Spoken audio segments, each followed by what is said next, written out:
My name is Brian Denny. I love my job. I love being the outreach coordinator for the South Carolina Spinal Cord Injury Association. So I oversee all of our support groups, and I get to connect with people around the state, talk with new people, talk with people that have been injured for several years. I just enjoy giving back. Before my injury, I was obviously completely independent. I did so much with my hands. I was into woodworking. I taught school. I played guitar. I played trumpet. I got injured in 2010. I got hurt at work. So I worked in the warehouse as a supervisor. We were responsible for loading trucks with new material to go into new houses. I was holding a cart of material. The wheels shifted unexpectedly. The cart moved and the weight of the material made me fall back. And I hit the cart behind me and it snapped my neck forward. So I'm a C3, C4 incomplete. I'm paralyzed from the shoulders down. So I've got a little bit of wiggle.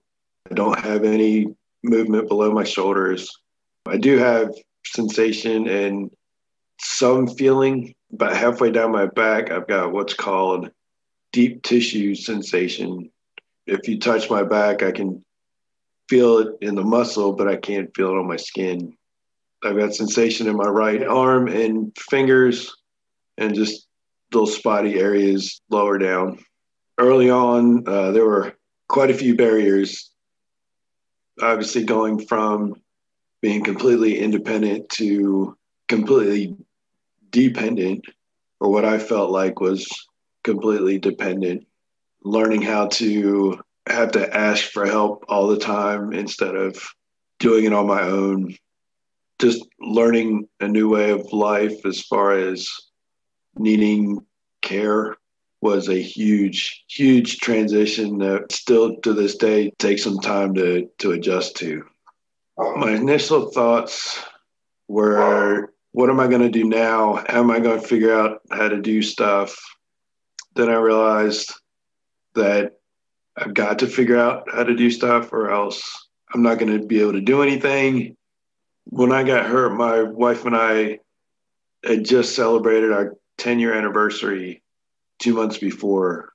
My kids were young. My daughter was 7 and my son was 4. Family was great. My parents were wanting to help all the time. My in-laws were the same. My wife obviously kind of got forced into having to learn and to figure out how this new way of life is going to look. My kids did really well, I think, because they were young. This is kind of the norm that they know. As far as friends, that changed a lot because I had quite a few close friends that we were pretty tight when I got injured, and they came and visited me in rehab. And when I got home, they were around for a while, but I guess as life kind of moved on, we just kind of fell apart. But then new friends emerged, friends that I didn't know before my injury. And it's been great. Now I've got a bunch of new friends that are on wheels. That's a whole new experience that I never thought I'd be in. Well, fortunately, I got hurt at work. So I'm workers' comp, and I'm able to have 24/7 nursing care. So that made a huge difference. One program we have here in South Carolina is the Vocational Rehabilitation Department.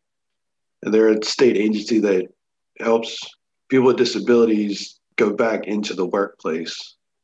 So I contacted them, worked with a counselor, and was able to get back to work. Before I was in a warehouse, I was actually a school teacher. That experience has really helped me in this new role that I am in the association, just with the outreach and kind of helping people walk through certain things. It was, I guess, a pretty natural transition into what I'm doing now. I've been in my role as outreach coordinator going on 3 years now with the South Carolina Spinal Cord Injury Association. We're a chapter of the United Spinal Association. People that contact us, we're able to offer information or referrals. Somebody is looking for a particular resource. We do research and find some of those resources the best we can. Our biggest offering is our peer support. In the state, we have 7 what we call our Breeze peer support groups. We also do a conference every 2 years. It's called our WIN conference, which is Wheeling in New Directions. Surprising accomplishments would have to be going back to work. I guess the biggest thing is proving people wrong. A lot of times people look at me and say, I had no idea you could do that. I'm able to hunt. So I have a special gun mount that hooks to my chair, and I use my mouth to pull the trigger. I can still do woodworking through people. I guess a couple of years ago, my daughter wanted a desk for her room. So instead of going out and buying one, we got some plywood and went out in the garage. And I was able to walk her through, how to cut the wood, how to measure. So she did all the measuring and cutting, and we were able to do that together, which was a really fun project. One thing I really want to do is to snow ski. I saw a report on this doctor out in Utah. They developed it's called a tetra ski, and you can steer it using sip and puff. I really want to give that a shot. I think that'd be a ton of fun.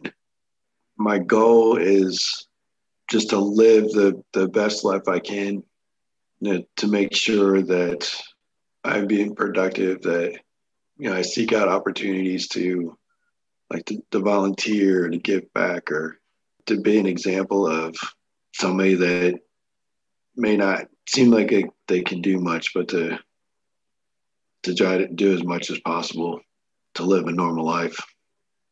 Something that I've told people before is to take everything one day at a time. Because depending on the severity of your injury, there's a lot that you have to learn and to adjust to right away. Be willing to seek out help, to get advice from others that are in a similar situation, because that's going to be the biggest benefit, whether you're ready to accept the fact that you're injured and life is going to be different or not, but just be open to and willing to learn.